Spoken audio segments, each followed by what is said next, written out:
Lukas pasal 12 ayat 4 sampai dengan yang ke-7. Kemudian kita lanjut ke Matius pasal 10 ayat 28 sampai 31. Saya akan membaca untuk kita semua Lukas pasal 12 ayat 4 sampai dengan yang ke-7. Aku berkata kepadamu, hai sahabat-sahabatku, janganlah kamu takut terhadap mereka yang dapat membunuh tubuh dan kemudian tidak dapat berbuat apa-apa lagi. Aku akan menunjukkan kepada kamu siapa yang harus kamu takuti. Takutilah dia yang setelah membunuh mempunyai kuasa untuk melemparkan orang ke dalam neraka. Sesungguhnya aku berkata kepadamu, takutilah dia. Bukankah burung pipit dijual 5 ekor 2 duit? Sungguh pun demikian tidak seekor pun daripadanya yang dilupakan Allah. Bahkan rambut kepalamu pun terhitung semuanya. Karena itu jangan takut, karena kamu lebih berharga daripada banyak burung pipit. Amin. Saya akan lanjutkan di Matius pasal 10 ayat 28 sampai 31. Dan janganlah kamu takut terhadap mereka yang dapat membunuh tubuh, tetapi tidak berkuasa membunuh jiwa. Takutlah terutama kepada Dia yang berkuasa membinasakan baik jiwa maupun tubuh di dalam neraka. Bukankah burung pipit dijual 2 ekor seduit?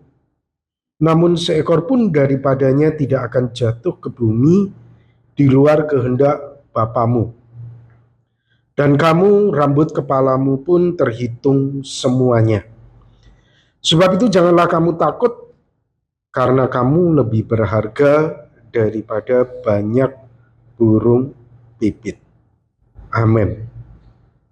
Bapak, Ibu, Saudara yang dikasihi oleh Tuhan, saya bersyukur bahwa Tuhan mengizinkan kami sekeluarga bisa jalan-jalan ya ke Singapura. Namun ada yang menarik dari apa yang kami alami. Ternyata anak saya Mirel itu sakit perut, dan itu selama di Singapura. Jadi Bapak Ibu Saudara, kadang kalau kita main boleh dikatakan tidak maksimal, karena saya harus gendong dia, nanti dia minta balik ke hotel gitu ya. Dan itu berlangsung selama kami ada di sana. Ya. Nanti kalau sudah di kamar itu kasihan ya anak saya. Mirel bisa meringkuk gitu, udah perutnya sakit ya. Saya juga bingung gimana ini. Kalau kita di rumah kan kita bisa siapin obat, kita bisa siapin minuman yang menyehatkan gitu ya. Kalau di sana kita nggak tahu kita mau gimana. Bapak Ibu Saudara yang dikasihi oleh Tuhan, yang terpikirkan dalam pikiran saya pada waktu itu, Tuhan mengizinkan kami untuk jalan-jalan. Tapi Tuhan juga mengizinkan anak saya ada dalam kesulitan. Ya, saya tahu, saya percaya Tuhan itu punya rencana. Rencana baik buat kami dan buat kita. Ya. Dan rencana apa itu kita nggak tahu. Bapak Ibu Saudara yang dikasihi oleh Tuhan, di situ dikatakan rambut kepalamu pun terhitung semuanya. Ini menunjukkan bahwa Tuhan itu memegang kendali di dalam hidup kita. Ya. Baik hal yang menyenangkan maupun hal yang menyusahkan. Saudara, ketika kami kembali dari Batam naik pesawat ya, turun ke Bangka, Setiap saya naik pesawat, saudara, yang selalu saya khawatirkan itu roda, itu dari dulu. Ya, saya hanya khawatir roda tidak keluar. Dan kalau saya sudah dengar bunyi, ya, terus bunyinya kelak gitu, wah ini berarti enak, ya kan? Berarti dia udah turun secara sempurna. Setiap saya naik pesawat selalu itu yang saya perhatikan. Saudara, begitu kita sampai, baru aja kita sampai, baru dengar, bener ya saudara, di Jeju, di Korea, roda nggak bisa turun. Singkat cerita ya saudara, kalau kita lihat akhir tahun ini banyak hal yang menyenangkan, ya. Ada kembang api, ada sukacita, ada kegembiraan yang luar biasa. Tetapi di sisi lain kita perhatikan, ada orang yang menangis karena kehilangan keluarganya. Ada duka cita, ada kepedihan, ada teriakan, di mana Tuhan? Yang lain berkata Tuhan adil, Tuhan baik, Tuhan mengampuni. Di sisi lain ada yang berkata Tuhan tidak ada, Tuhan itu tidak adil, Tuhan itu tidak dengar doa. Saudara, itu realita. Ya. Lebih lagi saudara, sebelum peristiwa itu kan ada pesawat juga ditembak oleh rudal dari Rusia, ya. Dan sebagian besar juga meninggal. Hanya berapa orang kalau nggak salah? 28 orang yang selamat, sekitar berapa? 30-an lebih yang meninggal. Saudara, itulah realita kehidupan. Tapi kalau kita membaca di dalam Alkitab, semuanya ada di dalam kedaulatan Tuhan. Semuanya ada di dalam kemahakuasaan Tuhan. Bahkan rambut kepala kita pun itu terhitung semua. Kalau ada orang Kristen berkata ikut Tuhan itu sukacita melulu, saya katakan itu bohong. Kalau ada orang Kristen berkata ikut Tuhan itu cuma menderita melulu, itu juga bohong. Kita harus menghadapi sebuah realita bahwa suka dan duka itu ada di dalam kendali Tuhan. Suka dan duka itu ada di dalam kedaulatan Tuhan.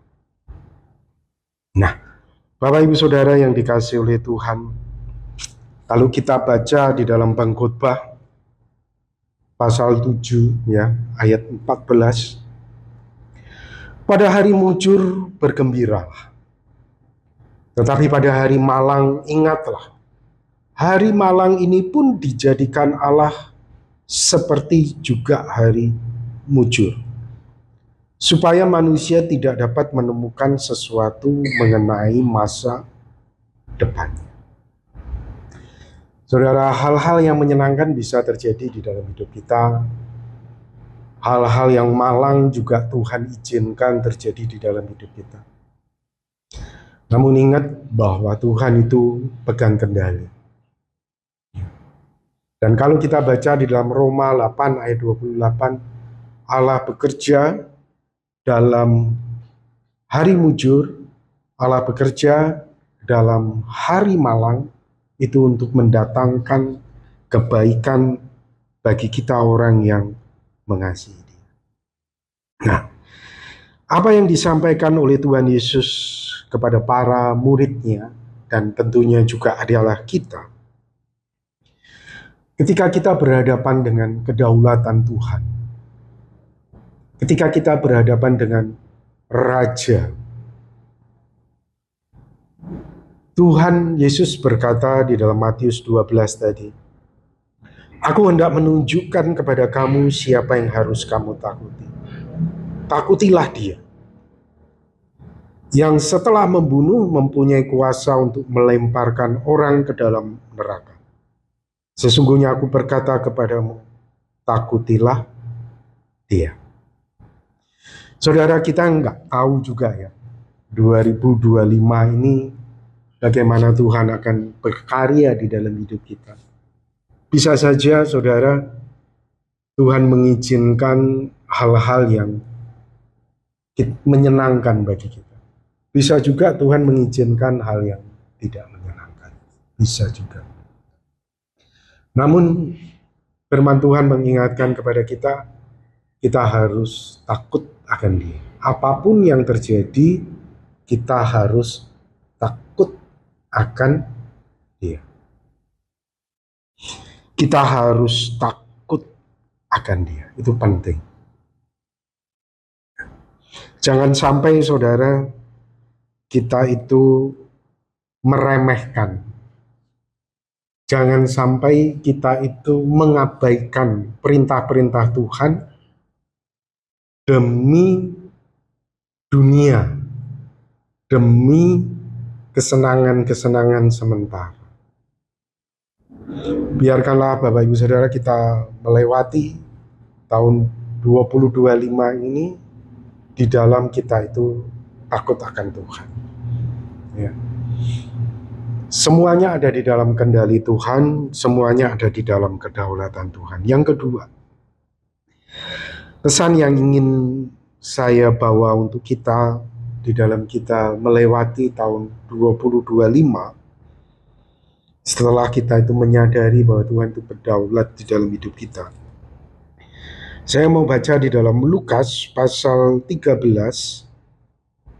ayat 6 sampai 9. Lukas pasal 13 ayat 6 sampai 9. Lalu Yesus mengatakan perumpamaan ini. Seorang mempunyai pohon ara yang tumbuh di kebun anggurnya, dan ia datang untuk mencari buah pada pohon itu. Tetapi ia tidak menemukannya. Lalu ia berkata kepada pengurus kebun anggur itu, "Sudah 3 tahun aku datang mencari buah pada pohon ara ini, dan aku tidak menemukannya. Tebanglah pohon ini supaya ia hidup di tanah ini dengan untuk apa ia hidup di tanah ini dengan percuma?" Jawab orang itu, "Tuan, biarkanlah dia tumbuh tahun ini lagi. Tuan, biarkanlah dia tumbuh tahun ini lagi. Aku akan mencangkul tanah sekelilingnya dan memberi pupuk kepadanya. Mungkin tahun depan ia berbuah. Jika tidak, tebanglah dia." Bapak Ibu Saudara, dari nats ini kita bisa belajar yang Tuhan inginkan di dalam hidup kita seperti pohon ara ini adalah berbuah. Kalau Tuhan izinkan kita memasuki tahun yang baru, mungkin saja Bapak Ibu Saudara pada tahun berikutnya kita itu belum berbuah. Mungkin saya katakan. Seperti pohon ara ini. Setelah didapatin buahnya ternyata tidak berbuah. Tapi orang itu kemudian menjawab ya kepada tuannya itu, "Tuan, biarkan dia tumbuh lagi tahun lagi. Aku akan mencangkul tanah sekelilingnya dan memberi pupuk kepadanya. Mungkin tahun depan ia berbuah." Bapak Ibu Saudara, yang Tuhan inginkan dalam hidup kita, selain kita menyadari bahwa Tuhan itu berdaulat, kita takut akan kedaulatan Dia, Tuhan ingin kita itu berbuah.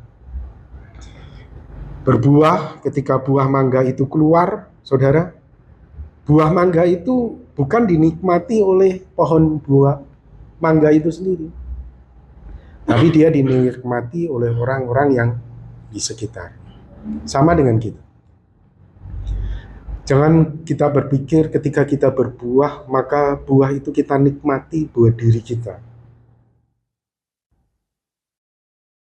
Ketika kita berbuah, itu berbicara bagaimana kita memberi. Apa yang ada di dalam hidup kita itu kita bagi, apa yang kita miliki itu kita beri. Berarti kita kehilangan, Bapak Ibu. kita kehilangan satu mangga kita untuk tetangga kita. Kita kehilangan apa yang kita punyai buat sesama kita. Itu namanya berbuah. Ya. Berbuah itu bukan kita menikmati untuk diri kita. Nah, Pak Robi, aku kan juga butuh. Pohon mangga ini juga butuh, saudara. Tapi Tuhan yang ngasih air, Tuhan yang kasih matahari, Tuhan yang kasih pertumbuhan. Tuhan yang akan memenuhi kebutuhan kita.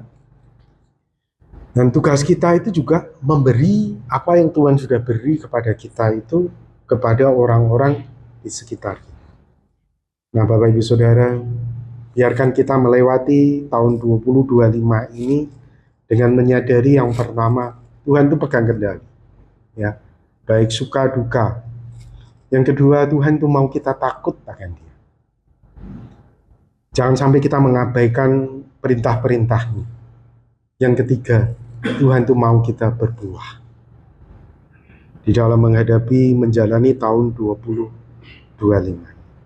Amin. Mari kita akan berdoa bersama-sama. Tuhan, terima kasih untuk firman-Mu yang Tuhan sudah nyatakan kepada kami pada sore hari ini. Tolonglah ya Tuhan untuk kami bisa betul-betul melakukan kehendak-Mu di dalam kami menjalani tahun 2025 ini. Berkatilah kami.